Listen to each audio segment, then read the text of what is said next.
Hello everyone, welcome to the Silicon Gurukul. Today is 14th January 2024 and like every day मैं हूं आपके साथ कुछ करंट अफेयर्स टॉपिक्स लेकर.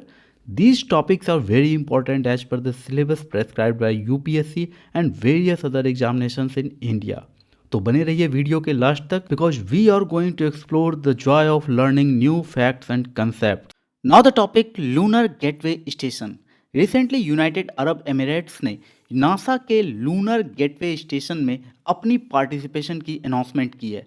ऑल्दो नासा के इस मेगा प्रोजेक्ट में 4 स्पेस एजेंसीज ऑलरेडी काम कर रहे हैं जो है NASA already itself and European space agency ESA, Japan aerospace exploration agency JAXA and the Canadian space agency CSA.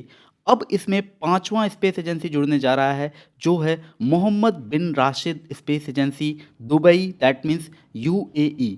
So we can understand कि ये जो लूनर गेटवे स्टेशन प्रोजेक्ट है नासा का वो कितना एस्पिरेशनल हो जाता है नासा के लिए. तो ये नासा के आर्टेमिस प्रोग्राम का प्राइमरी कंपोनेंट है. नासा का आर्टेमिस प्रोग्राम अपने आप में एक मेगा प्रोग्राम है, मेगा प्रोजेक्ट है जिसका प्राइमरी गोल है मून पर एक लॉन्ग टर्म बेस इस्टेब्लिश करना, यानी एक ऐसा बेस जहां पर हम अर्थ से कोई भी एस्ट्रोनॉट भेजें तो वहां जाए, ठीक से रहे, वहां एक्सप्लोर करे मून को, रिसर्च करे, फिर वहां से वापस अर्थ में चले आए.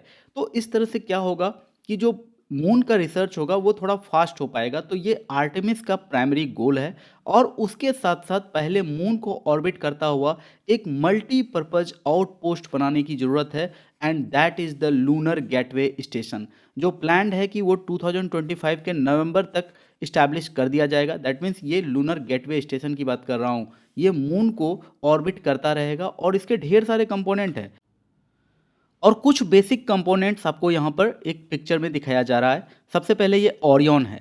ओरियन एक्चुअली एक स्पेस क्राफ्ट है. देखो पीछे यहाँ थ्रस्टर भी आपको लगा हुआ दिख रहा होगा.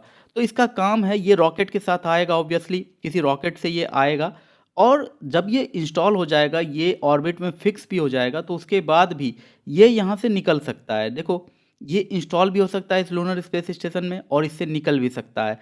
अर्थ से ये एस्ट्रोनॉट को लेकर यहाँ आएगा और ये इसमें अटैच होकर फिक्स हो जाएगा. फिर एस्ट्रोनॉट इससे निकल सकेंगे, इसके भीतर ही भीतर चल सकते हैं. यहाँ है आपका इस पॉइंट पर इंटरनेशनल हैबिटेट आई हैब. यहाँ 90 डेज तक इस एस्ट्रोनॉट्स के रहने का, रिसर्च करने का, अर्थ के साथ कम्युनिकेशन बनाने का ये सारा फैसिलिटी यहाँ पर दिया गया है. इसके अलावा कैनेडा आर्म 3 है. ये एक रोबोटिक आर्म है जिसके द्वारा एस्ट्रोनॉट बहुत कुछ रिसर्च कर सकते हैं. ये मूवेबल होता है, इसके भीतर जो भी एस्ट्रोनॉट होंगे या अर्थ से भी इसे कंट्रोल किया जा सकता है और इसमें कुछ यहाँ टेलीस्कोपिक कैमराज वगैरह लगाए गए हैं. तो इस तरह से इसका काम होगा. Habitation and logistic outpost hello यहाँ पर है and power and propulsion element, spirit refuelling module ERM, logistic module, air lock, government reference. तो इस तरह से इसके कुछ कंपोनेंट यहाँ आपको दिखाए जा रहे हैं. Now you will ask me, is there any similarity between International space Station and Lunar Gateway station. तो देखो सिमिलैरिटी तो है कि दोनों ही स्पेस स्टेशन है, दोनों ही कुछ सेम ही तरह का स्ट्रक्चर है. लेकिन एक बात बता दें तुम्हें कि इंटरनेशनल स्पेस स्टेशन अर्थ के काफ़ी नज़दीक में रहता है. मुश्किल से इसका जो रेंज होता है एल्टीट्यूड का वो 400 से 450 किलोमीटर के बीच में होता है. लेकिन वहीं अगर बात करें ल्यूनर गेटवे स्टेशन की तो ये अर्थ से काफ़ी दूर मून के चारों ओर इसे ऑर्बिट करना है. तो इसलिए ये बहुत ही ज़्यादा यूनिक हो जाता है. अपने आप में माना जाता है कि अब तक का साइंस का सबसे बड़ा अचीवमेंट अगर कुछ होने जा रहा है तो ये है Lunar Gateway station. And identically the Gateway will be the first space station ever to exist outside the low Earth orbit और LEO. और कहा जा रहा है कि डीप स्पेस में ये पहला हमारा कदम होगा क्योंकि ये आगे चलकर हमारा एक स्टेशन के रूप में बन जाएगा. क्योंकि हम अर्थ पर हैं, मून को ये ऑर्बिट करेगा तो यहाँ से हम चाहे वो मार्स का स्टडी करना हो या फिर डीप स्पेस का स्टडी करना हो तो ये हमारा एक आउटपोस्ट बनने जा रहा है. दैट्स वाई इसका सिग्निफिकेंस बहुत ही ज़्यादा बढ़ जाता है with comparison to that of international space station. Now some facts about NASA's most aspirational mega project Artemis. Artemis 1, Artemis 2 and Artemis 3 ये ऐसे 3 प्रोजेक्ट हैं जिसके बारे में नासा ने पूरे दुनिया में अनाउंस कर रखा है और ये उसका बहुत ही एस्पिरेशनल प्रोजेक्ट है. देखो आर्टेमिस 1 में सबसे पहले उसने अपने स्पेसक्राफ्ट ओरियन का एक सक्सेसफुल टेस्ट किया है. आप देख सकते हैं ओरियन अर्थ से निकलता है और आकर ये मून के चारों ओर इस तरह से ऑर्बिट लगाता है अपना और फाइनली फिर अर्थ पर लैंड कर जाता है। तो ये इस तरह से 25 डेज का मिशन था और इसे सक्सेसफुली नासा ने एग्जीक्यूट किया है। And now the sequel of Artemis 1 that is Artemis 2, ये एक क्रूड टेस्ट फ्लाइट होगा। दैट मीन्स इसमें स्पेसक्राफ्ट में यानी कि Orion spacecraft, obviously Orion spacecraft का एक सक्सेसफुल टेस्ट हो चुका है 2022 में आर्टेमिस 1 में। तो अब इसमें 4 एस्ट्रोनॉट बैठकर आएंगे और ये मून को इस तरह से यहाँ चक्कर लगाते हुए फिर वापस अर्थ पर चले आएंगे। तो ये एक फ्लाई बाय मिशन है, यहाँ मून पर लैंडिंग का कोई इरादा नहीं है और ये नवंबर 2025 तक एग्जीक्यूट हो जाएगा नासा के द्वारा। अब आइए आर्टेमिस 3 की बात करते हैं। तो उम्मीद लगाया जाता है कि ये 2026 में होने जा रहा है, जब एक क्रूड स्पेसक्राफ्ट निकलेगा यानी कि ओरियन स्पेसक्राफ्ट अर्थ से निकलेगा और यहाँ अर्थ का एक चक्कर लगाते हुए फिर यहाँ मून पर आएगा और मून पर इस तरह से इसका ट्रैजेक्टरी स्लो होगा, फिर फाइनली ये मून पर लैंड करेगा और वापस से फिर मून से निकलकर अर्थ पर आकर फिर से लैंड करेगा। ये एक पूरा प्रोसेस होगा and that is Artemis 3। So this was the topic, I hope you liked it. Recently Chandubi festival of Assam was in news. Chandubi festival को एक लेक चांदोबी लेक के चारों ओर मनाया जाता है। ये एक लेक है जो आसाम के कामरूप डिस्ट्रिक्ट में लोकेटेड है। That's why from there the name derives Chandubi festival. ये एक ऐसा फेस्टिवल है जिसे ईच ईयर न्यू ईयर के मौके पर मनाया जाता है एंड 5 डेज तक इसका सेलिब्रेशन चलता है और इसमें जो यहाँ के लोकल ट्राइबल पीपल हैं वो इसमें बढ़ चढ़कर हिस्सा लेते हैं। इसके मेन अट्रैक्शंस की बात करो अगर, तो local folk culture, ethnic cuisine, local handloom dresses, boating और यहाँ पर इनका एक फेयर लगता है जहाँ आपको जो ट्राइबल सामान है, जो ट्राइब्स ने कुछ प्रोडक्ट्स तैयार किए हैं वो मिल सकते हैं। यहाँ इको टूरिज्म को प्रमोट किया जाता है। इसके अलावा इस फेस्टिवल को ऑर्गेनाइज करने का एक और मोटिव होता है to preserve the water body. Water preservation के लिए लोगों में अवेयरनेस स्प्रेड करना, बिकॉज ये जो चांदोबी लेक है इसका वाटर लेवल दिनों दिन नीचे जा रहा है। That's why it's a big concern for them. तो इसके लिए उन्होंने ये एक चांदोबी फेस्टिवल ऑर्गेनाइज करना शुरू किया था और ये फेस्टिवल कुछ ट्राइब्स के लिए एक अपॉर्चुनिटी भी होता है, जैसे Rabhas, Garos, Gorkha and tea tribes. ऐसे कुछ ट्राइबल्स लोग हैं जो अपने कुछ सामान यहाँ लाकर बेचते हैं, जैसे उनका कुछ फूड आइटम्स जो वो तैयार करते हैं कुछ फॉरेस्ट रॉ मटेरियल से, home made beverages and traditionally women attire. तो ये सारी वस्तुएं वो यहाँ लाकर बेचते हैं। अगर आप चांदोबी लेक के बारे में जानना चाहें तो ईयर 1897 में एक अर्थक्वेक आया था, एक मैसिव अर्थक्वेक आया था और उसी के दौरान ये लेक बना था। एंड चांदोबी मीन्स यहाँ चांद वर्ड का मीनिंग हो जाता है 5 एंड डूबी मीन्स सिंकिंग। ऐसे भी डूबी वर्ड हिंदी से मिलता जुलता लग रहा है, डूबी मीन्स सिंकिंग इन खासी language. And with the passing time ये जो फ्रेश वाटर लेक है ये एक इकोनॉमिकली वायबल वाटर बॉडी बन चुका है to sustain different communities living around the lake and a very prosperous wetland of the state that houses numerous species of aquatic flora and fauna. So this was about Chandobi festival. I hope you liked it. On 12th of January 2024 हमने celebrate किया national youth day and Maharashtra के नासिक में प्रधानमंत्री नरेंद्र मोदी ने inaugurate किया national youth festival. इससे related एक session हमने डिस्कस किया था 12 जनवरी के दिन एंड लिंक आपको डिस्क्रिप्शन में मिल जाएगा। उसमें 2024 का थीम मैंने आपको नहीं बताया था क्योंकि उस समय तक मुझे वो पता नहीं था। तो 2024 का क्या थीम है please note down, my Bharat Viksit Bharat at 2047 by the youth for the youth. So this was the thing और पूरा का पूरा वीडियो देखना है तो लिंक डिस्क्रिप्शन में दिया गया है। So please go and watch. अगर पहले से देख लिया है तो इस वीडियो को प्रोसीड करो। रिसेंटली NSPAAD प्रोजेक्ट ने एक मोबाइल ऐप लॉन्च किया है, report fish disease, to track and monitor fish disease across the country. NSPAAD इसके बारे में अगर जानना है, it is national surveillance programme on aquatic animal disease. It works under department of fisheries, ministry of fisheries, animal husbandry and dairying. तो इस app में क्या होने वाला है, देखो सबसे पहली बात, इस ऐप के द्वारा पूरे भारत में कहीं भी जो फिश फार्मर होंगे उनको एक पावर मिल गया है, वो अपनी प्रॉब्लम जो भी डिजीज़ से रिलेटेड प्रॉब्लम है, उनके फिश को कोई भी डिजीज़ हो जाए तो उससे रिलेटेड प्रॉब्लम को शेयर करने के लिए एक एफिशिएंट प्लेटफॉर्म उनको मिल गया है। अब वो कहीं से भी अपना डिजीज़ को लेकर के, अपने फ़िश के डिजीज़ को लेकर के अपनी रिपोर्ट कर सकते हैं। तो इससे क्या होगा, जो भी अथॉरिटी है वो डायरेक्ट उनको जाकर हेल्प कर सकती है, क्योंकि इसमें देखो जियो टैगिंग का भी फैसिलिटी दिया गया है। तो ये ऐप बहुत सारे फैसिलिटीज़ से लैस है। तो जियो टैगिंग के फैसिलिटी के कारण जो अथॉरिटी है वो डायरेक्ट उससे कॉन्टैक्ट कर पाएगा कि क्या प्रॉब्लम है, नहीं है। और देखो जैसे ही वो ऐप पर अपना कोई भी कंप्लेंट दर्ज करता है, तो अथॉरिटी के भी ऊपर एक प्रेशर होगा कि वो कंप्लेंट ऐप पर दिख रहा है, तो उस कंप्लेन को जल्द से जल्द न्यूट्रलाइज़ किया जाए, प्रॉब्लम को सॉल्व किया जाए, ये अथॉरिटी के भी ऊपर एक प्रेशर है। और जिस फार्मर ने अपना कंप्लेन दर्ज कराया है, उसे भी अपने कंप्लेन को लेकर क्या-क्या प्रोग्रेस हो रहा है ऑफ़िस में, वो पता चलता रहेगा। And this app comes with many technology and facilities, जिसमें कि जियो टैगिंग भी एक इम्पॉर्टेंट फैसिलिटी है। जो भी फिशिंग फार्मर हैं, उन्हें किसी भी तरह का प्रॉब्लम दिखता है, किसी भी फिश में किसी तरह का कोई डिजीज़ दिखता है, तो वो जियो टैग कर अपना प्रॉब्लम डाल सकते हैं, जिससे अथॉरिटीज़ को ये पता चल जाए कि कहाँ प्रॉब्लम है, वो तुरंत आकर वहाँ रैपिड एक्शन ले सकें। And it serves as an information hub. अब सपोज किसी स्टेट में अलग अलग पार्ट में किसी खास स्पेसीज ऑफ फिश को लेकर बार बार रिपोर्ट आ रहा है, तो यहाँ क्या होगा, ये एक इन्फॉर्मेशन हब की तरह काम करेगा।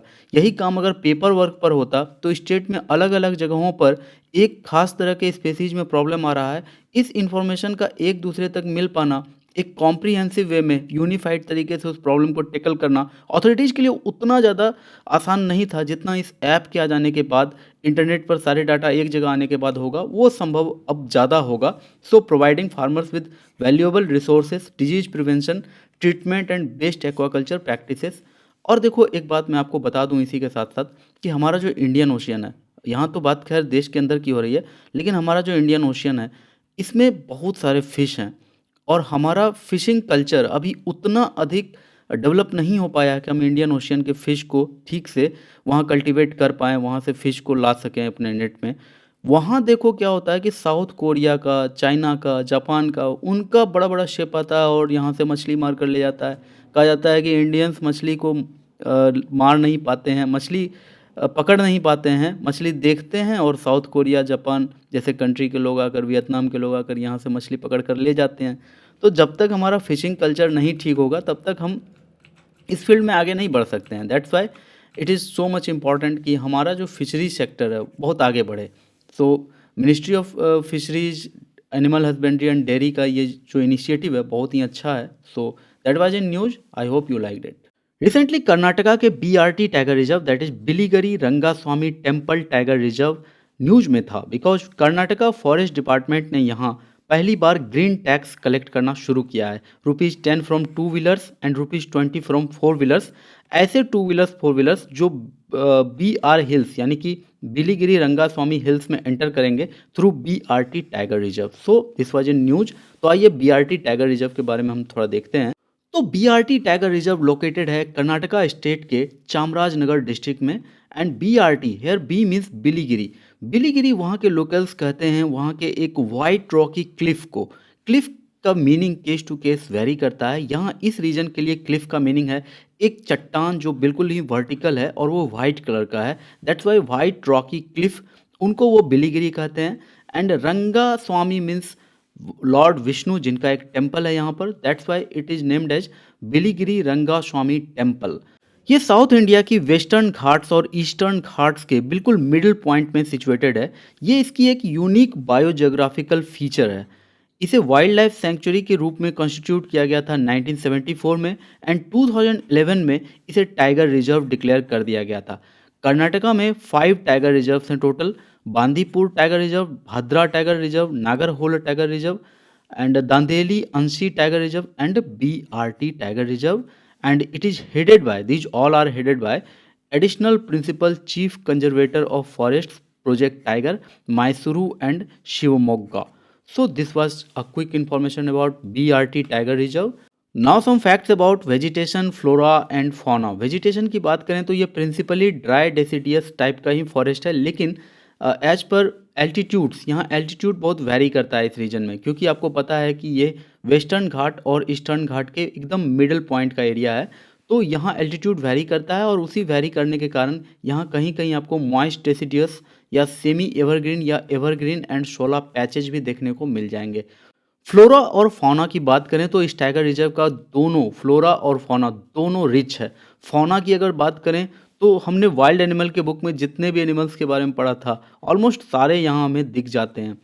अब आइए कर्नाटक के वाइल्ड लाइफ रिजर्व्स या वाइल्ड लाइफ सेंचुरी की बात करते हैं हम यहाँ। तो ये आपको मैप में दिखाया गया है, फोटो क्रेडिट मैंने यहाँ दे दिया है।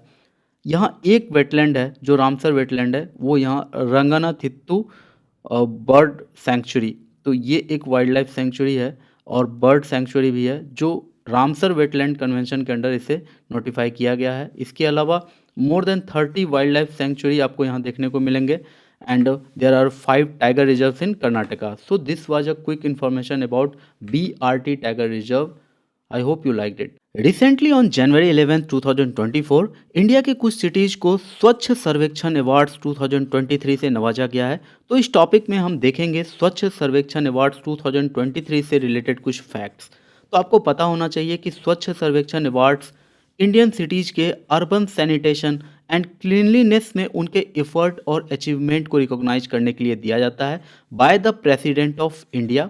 और इसके लिए इस अवार्ड को देने से पहले करीब 4500 सिटीज़ यानी 4500 शहरों में एक सर्वे कंडक्ट किया जाता है union ministry of housing and urban affairs के द्वारा। और यहाँ 46 इंडिकेटर्स होते हैं, 46 पैरामीटर्स होते हैं जिसके अकॉर्डिंग ये सर्वे किया जाता है। और जो शहर इन 46 इंडिकेटर्स में सबसे अधिक स्कोर लाते हैं उन्हें ये प्राइज़ दिया जाता है, first prize, second prize, third prize of Swachh Survekshan awards 2023 supporting the स्वच्छ भारत अर्बन मिशन। तो यहाँ आपको क्या क्या फैक्ट्स याद रखने हैं। सबसे पहली बात आपको पता होना चाहिए कि स्वच्छ भारत अर्बन मिशन, इसके अंडर ये दिया जाता है स्वच्छ सर्वेक्षण अवार्ड्स 2023। ये कन्फर किया जाता है डायरेक्ट प्रेसिडेंट ऑफ इंडिया के द्वारा। इसमें टोटल 4500 सिटीज़ के ऊपर एक सर्वे होता है और ये सर्वे करते हैं union ministry of housing and urban affairs. Total 46 parameters या 46 इंडिकेटर्स होते हैं जिसके ऊपर ये सर्वे होता है। ये इतने फैक्ट्स आपको एकदम कंप्लीट याद रहने चाहिए। Now some information about cleanest cities. तो आपको पता होना चाहिए कि गुजरात के सूरत और मध्य प्रदेश के इंदौर ने ज्वाइंटली फर्स्ट रैंक गेन किया है as the cleanest cities in India. And Indore के लिए ये 7th कंसिक्यूटिव टाइम है जब इसने फर्स्ट प्राइज़ गेन किया है। पिछले 7 बार, अगर हम इस बार को अगर छोड़ दें तो पिछले 6 बार इसने लगातार फर्स्ट प्राइज़ जीता है इंडिया में क्लीनेस्ट सिटीज़ के रूप में। और सूरत का इम्प्रूवमेंट बहुत ही लाजवाब रहा है। देखो, सूरत के बारे में कहा जाता है कि एक समय ये इंडिया के सबसे गंदे शहरों में गिना जाता था जस्ट बिकॉज यहाँ इंडस्ट्रियल पोल्यूशन का कोई मैनेजमेंट नहीं था ठीक से।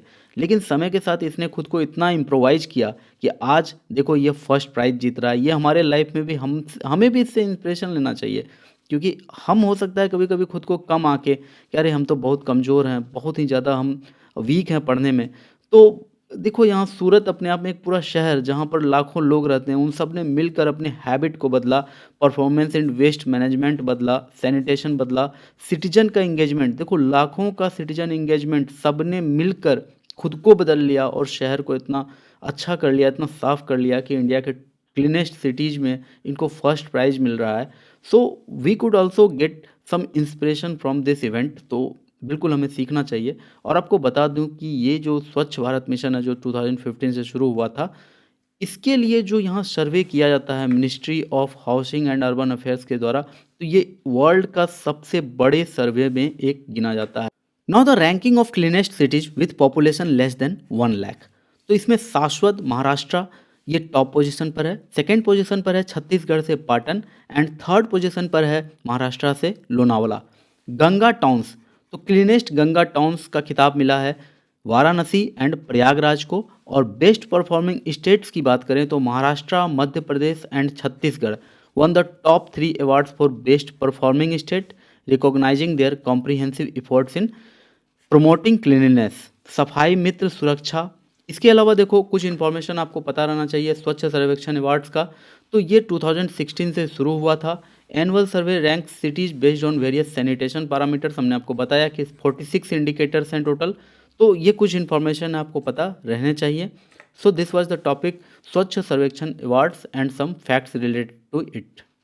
रिसेंटली DPIIT ने startup India innovation week organise किया है from 10th January to 18th January 2024।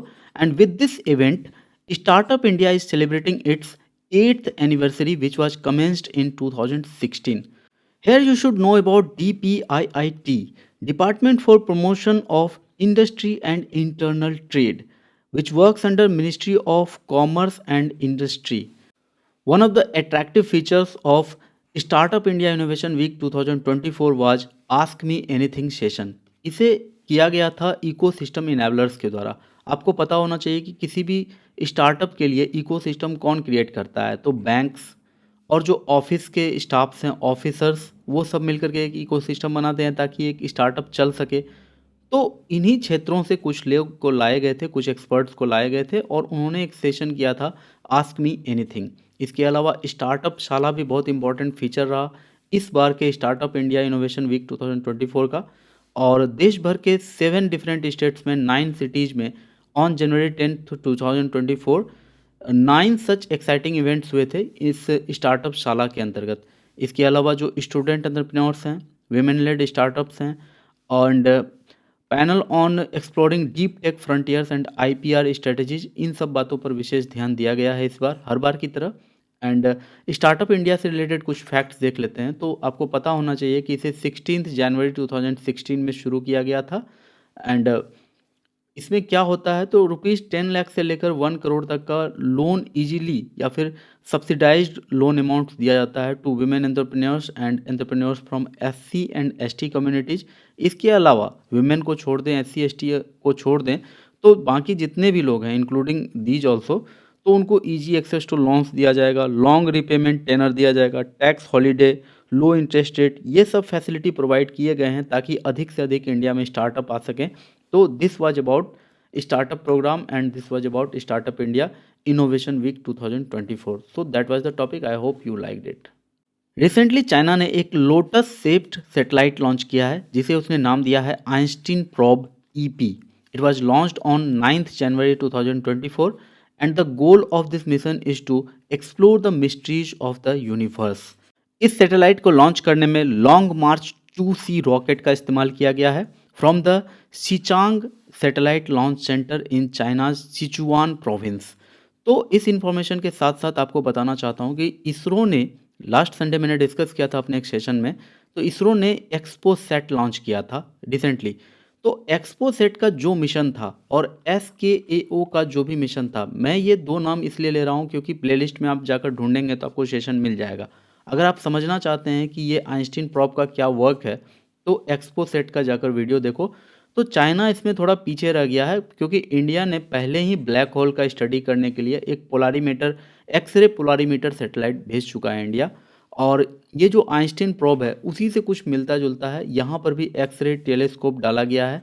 And इसमें क्या है कि 12 पेटल्स हैं, 2 स्टामेंस हैं, 2 मॉड्यूल्स हैं, वेइंग अप्रोक्सीमेटली 1.5 टन्स। ये एक्सपोसेट से थोड़ा भारी है, थोड़ा नहीं बहुत भारी है। This telescopes form space observatories that aim to explore the mysteries of the universe including supernova explosions, black holes। तो कुछ इसी तरह की बातें मैंने एक्सपो सेट में की थी। और इसके अलावा आइंस्टीन प्रोब जो है वो ग्रेविटेशनल वेव्स का भी स्टडी करेगा। तो ग्रेविटेशनल वेव्स के बारे में मैंने SKAO के टॉपिक में भी आपको समझाया है, तो प्लेलिस्ट में वो भी मिल जाएगा, डिस्क्रिप्शन भी मैं लिंक में दे दूंगा अभी, तो आपको वहाँ पर से भी मिल जाएगा। तो ग्रेविटेशनल वेव्स के बारे में पता चलेगा और ब्लैक होल्स में एक्सरे पोलारीमीटर का क्या यूज है वो भी आपको पता चल सकता है वहाँ। लॉन्ग मार्च 2C रॉकेट की बात करें तो it is a 2 stage medium lift launch vehicle from China. It was developed and manufactured by the China academy of launch vehicle technology CALT and long March 2C made it's first launch in the year 1982। तब से ये China को service दे रहा है अपना। It can send up to 3850 kg of payload to low earth orbit and up to 1250 kg of payload to GTO, that is geostationary transfer orbit. So this was some facts about Einstein probe. I hope you liked it. Recently Henley passport index 2024 release किया गया था जिसके कारण ये चर्चा में बना हुआ है। And in this report it was revealed that the average number of visa free destinations has nearly doubled since 2006 according to the 2024 Henley passport index. So now the question arises, what is Henley passport index और ये 2006 के बाद क्या double हो गया है। तो इसको ऐसे समझो कि अगर आप इंडियन हैं तो आपके पास इंडियन कोई सबूत होगा इंडियन होने का, तो वो होता है पासपोर्ट। आपके पास पासपोर्ट है तो आप अगर जाना चाहते हैं किसी दूसरे कंट्री में, सपोज आप नेपाल जाना चाहते हैं, तो नेपाल जाने के लिए आप सिर्फ और सिर्फ पासपोर्ट लेकर नेपाल जा सकते हैं। वहाँ वीज़ा की किसी तरह की रिक्वायरमेंट नहीं है। नेपाल आप पर भरोसा करता है कि नहीं आप इंडियन हैं, हम आप पर भरोसा करते हैं, आप आ जाइए, बिना वीज़ा के आ जाइए, ओनली पासपोर्ट लेकर आ जाइए। That means it is the strength of Indian passport कि यहाँ वीज़ा की ज़रूरत नहीं हो रही है नेपाल के केस में। सेम केस यहाँ पर म्यांमार का भी हो जाता है, सेम केस बांग्लादेश या सेम केस मालदीव्स का भी होता है कि आपको कहीं कहीं वीज़ा की रिक्वायरमेंट नहीं होती है, सिर्फ आप पासपोर्ट लेकर जा सकते हैं इन कंट्रीज़ में टूरिस्ट की तरह, फिर घूम कर आ सकते हैं। तो ये है इसका इंडिया का पासपोर्ट इंडेक्स। जितने भी कंट्रीज इंडियन पासपोर्ट को विदाउट वीज़ा वेलकम करते हैं वो इंडिया का स्कोर होगा। आप यहाँ देख सकते हैं France, Germany, Italy, Japan, Singapore, Spain, इनका स्कोर है 194। दैट मीन्स 194 ट्रैवल डेस्टिनेशंस ऐसे हैं जो फ्रांस के सिटीजन को या जर्मनी या इटली, जापान, सिंगापुर, स्पेन के सिटीजन को बिना वीज़ा अपने कंट्री में वेलकम करते हैं। इन केस ऑफ इंडिया इतना नहीं है। इंडिया के केस में परहैप्स 62 है, 62 ऐसे ट्रैवल डेस्टिनेशंस है जहां आपको वीज़ा की ज़रूरत नहीं होती है। परहैप्स वहाँ थाईलैंड भी एक हो जाता है। आई एम नॉट श्योर कि थाईलैंड है या नहीं, तो बस मुझे डाउट है, मैं कभी गया नहीं तो मुझे पता नहीं है।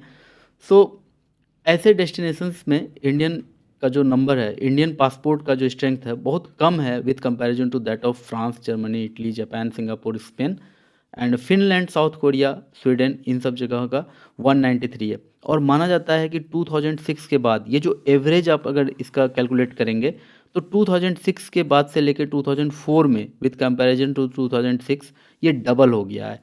यानी कि 2006 में जो यहाँ 194 है तो यहाँ शायद यहाँ पर हुआ करता होगा 97। तो ये शायद मैं कह रहा हूँ, तो ये डबल हुआ है। तो ये एवरेज में बात कर रहा हूँ कि एवरेज डबल हो गया है। यानी अब ज़्यादा ट्रैवल डेस्टिनेशंस ज़्यादा से ज़्यादा कहते हैं कि बिना वीज़ा के आ जाओ, नो प्रॉब्लम, यहाँ आने के बाद घूम लो, फिर लो, चले जाओ, कोई दिक्कत की बात नहीं है, वीज़ा नहीं चाहिए।